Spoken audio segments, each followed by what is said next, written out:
আসসালামু আলাইকুম। আশা করি আপনারা সবাই ভালো আছেন। আগামীকাল পুঁজিবাজার কেমন যেতে পারে, এই বিষয়ে যদি কথা বলি তাহলে আজকের মার্কেট নিয়ে একটু কথা বলবো। তারপর আগামীকাল মার্কেট কী হতে পারে সে বিষয়ে কথা বলবো এবং ২-১ টা নিউজ নিয়ে কথা বলবো। তো আজকের মার্কেটে যদি আমি পজিটিভ দিক খুঁজি, এর মধ্যে শুধু বলিয়ামে ওয়ান ব্যাংক আছে, আর ইন্ডেক্স মোবারে পূবালী ব্যাংক 2.32, এটুকুই আজকের মার্কেটের জন্য পজিটিভ। আর 1 মিনিট ছাড়টাও একটু পজিটিভ আমি বলবো, কারণ হচ্ছে যে ক্যান্ডেলটা তৈরি হয়েছে দিন শেষে, এখানে বায়ার সেলার অ্যাক্টিভ ছিল, যদিও দিন শেষে সেলাররা অ্যাক্টিভ, সেলাররাই বেশি সেল হয়েছে, যার কারণে ইন্ডেক্স 5 পয়েন্টের মতো মাইনাস। এটাকে একটু পজিটিভ দেখা যায়। নেগেটিভ বলতে আসলে পুরো মার্কেটটাই আজকে নেগেটিভ ছিল। 307 কোটি টাকার লেনদেন, ইন্ডেক্স 5 পয়েন্টের মতো মাইনাস, অ্যাডভান্স 116টা, ডিক্লাইন 215টা, সব কিছু মিলাই নেগেটিভ। এবং টপে আর লুজারে যে শেয়ারগুলো আছে অন্যান্য দিনের মতো এগুলোই।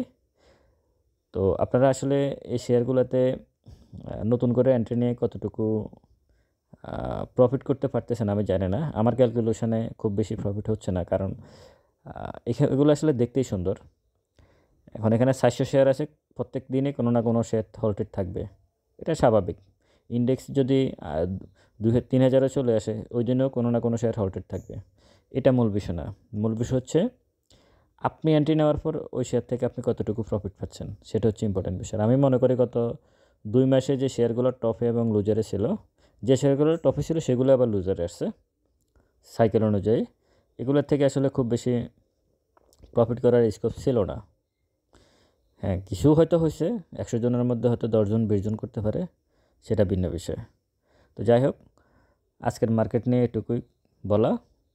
যেমন আজকে গতকালকে আমি মনে করি অনেক বড় একটা মিটিং হওয়ার পর আজকের সে বিষয়ে আমি আসতেছি একটু পরে। আগামীকালকের মার্কেট নিয়ে যদি বলি, যে ক্যান্ডেলটা, এটা মোটামুটি আমি বলবো ভালো। এই কারণে ভালো বলবো, এদিক বিবেচনা করে, যদিও মুভিং এভারেজ 14 দিনের ভ্যালু অনুযায়ী সেল সিগন্যাল দেওয়া আছে, আর ম্যাকডি এবং হিস্টোগ্রামের বার অনুযায়ী কিন্তু এখনও সেল সিগন্যাল আসে নাই, ওটা বাই সিগন্যালে আছে। কিন্তু আজকের ক্যান্ডেলটাকে আমি অন্যভাবে দেখতেছি, সেটা হচ্ছে একেবারে বামে এরকম 2টা ক্যান্ডেল আছে, আপনারা দেখেন। একটা বড় সবুজ, বামে প্রথম যে সবুজ ক্যান্ডেলটা দেখতেছেন, এরপর 2টা লাল ক্যান্ডেল, তারপর 3টা সবুজ ক্যান্ডেল।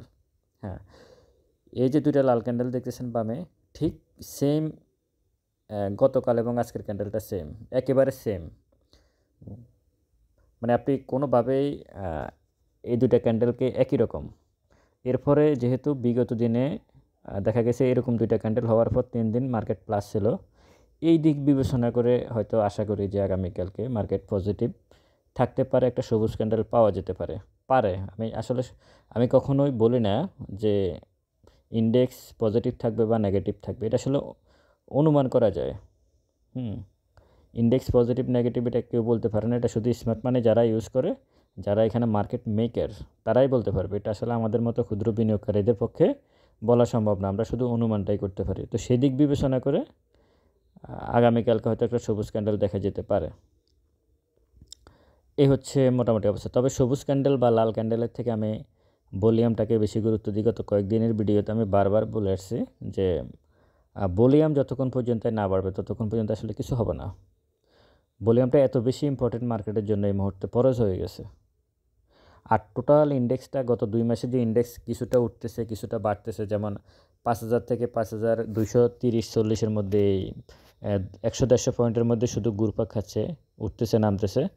এটাকে আমি আসলে কালেকশন জোন হিসেবে দেখব এখন পর্যন্ত কালেকশন জোন হিসেবে দেখব। আমি জানি না আসলে মার্কেট কোন দিকে যাবে, এটা আসলে এই মুহূর্তে বলা মুশকিল, বিশেষ করে ভলিউম যেহেতু হচ্ছে না। ভলিউম হলে একটা ক্যালকুলেশন করা যেত, সেটা হচ্ছে না। তো এখন যদি আসি 2-একটা নিউজ আগামীকালকের মার্কেট নিয়ে, সপ্তাহের শেষ দিন একেবারে পরিষ্কার যদি বলি, হয়তো আমি ছোটোখাটো একটা সবুজ ক্যান্ডেল দেখতে পারি। যদি ভলিউম না হয় তাহলে এই সবুজ ক্যান্ডেলে আসলে খুব বেশি কাজ হবে না। আর 2-একটা নিউজ, সম্ভবত আইএসও সনদ পেয়েছে অগ্নি সিস্টেম। আগামীকালকে হয়তো অগ্নি সিস্টেম এই নিউজের উপর কিছুটা পজিটিভ থাকতে পারে, আইটি সেক্টরের একটা শেয়ার। আর হচ্ছে অর্থ উপদেষ্টার একটা বক্তব্য আছে যে উনি রাশেদ মাকসুদকে সরাতে চান না। এটা স্বাভাবিক, এটাই হওয়ার কথা। আরেকটা বিষয় হচ্ছে আবু আহমেদ বলছে 3,000 কোটি টাকার মধ্যে 2,000 কোটি টাকা উনি ঋণ পরিশোধ করে ফেলছে। 1,000 কোটি টাকা মার্কেটে ওনারা ডেইলি 300-400 কি বলে 30-40 কোটি টাকা করে মার্কেটে ইন করতেছে।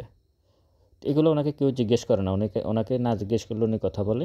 এগুলোর একটা ব্যাখ্যা আছে, এগুলো অন্য বিষয়। কারণ এগুলো নিয়ে আসলে ফ্যানিক দেওয়া আর কি বিনিয়োগকারীদেরকে যে চলে যান। এখন মার্কেট আসলে এই যে দীর্ঘমেয়াদী ইনভেস্টমেন্টের কথা আসছে এখান থেকে, যে আপনি শর্ট টার্ম বিনিয়োগ করতে গেলে, ট্রেড করতে গেলে আপনি জানেন না ইন্ডেক্সটা কী আচরণ করবে।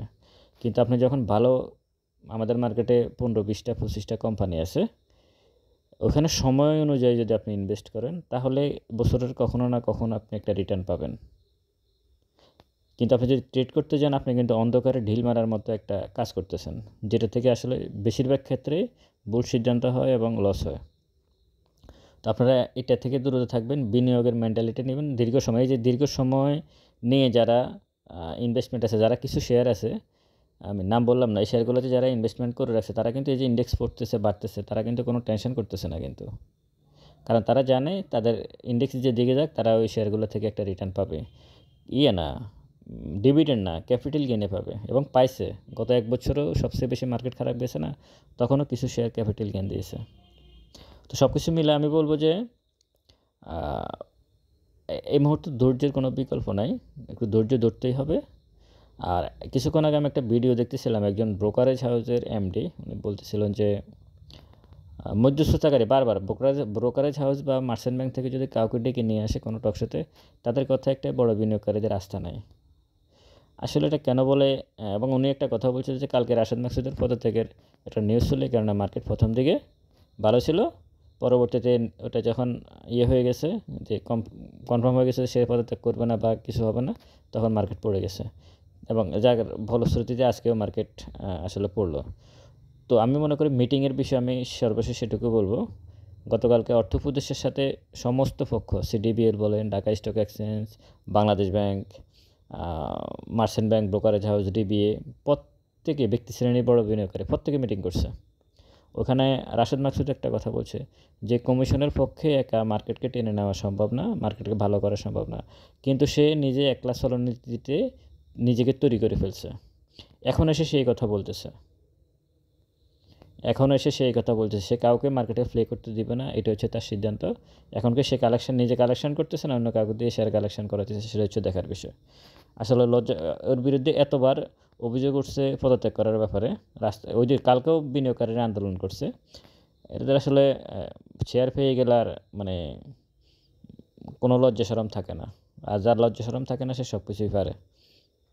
তো যাই হোক, সব কিছু মিলে কালকে যে মিটিংটা ছিল, আমি মনে করি ডিএসসিটির ইতিহাসে এটা প্রথম মিটিং। ডিএসসিতে কেউ অর্থ মন্ত্রণালয়ে অর্থমন্ত্রীর বা এই টাইপের কেউ কখনো যায় না, এই প্রথম গেছেন। এরপরও আজকে মার্কেট নেগেটিভ। আসলে আর মিটিংয়ের বিষয়ে আপনারা ক্যালকুলেশন করে লাভ না। আপনারা যদি কখনো কোনো মিটিং দেখেন, আর এত সর্বোচ্চ লেভেলে মিটিং কখনো হবেও না। এত বড় মিটিং হওয়ার পরে আর মিটিংয়ের বিষয় মিটিং হলে ভালো হবে মার্কেট, এই চিন্তা মাথা থেকে বাদ দিতে হবে। মার্কেট যখন ভালো হওয়ার এমনিতে হবে, মিটিং দিয়ে আর এটা দিয়ে মার্কেট ভালো হওয়ার আর কোনো স্কোপ নেই। তবে আপনারা হতাশ হবেন না, অপেক্ষা করেন, যারা এই মার্কেটকে এভাবে ফালাইছে তারাও আটকে আছে।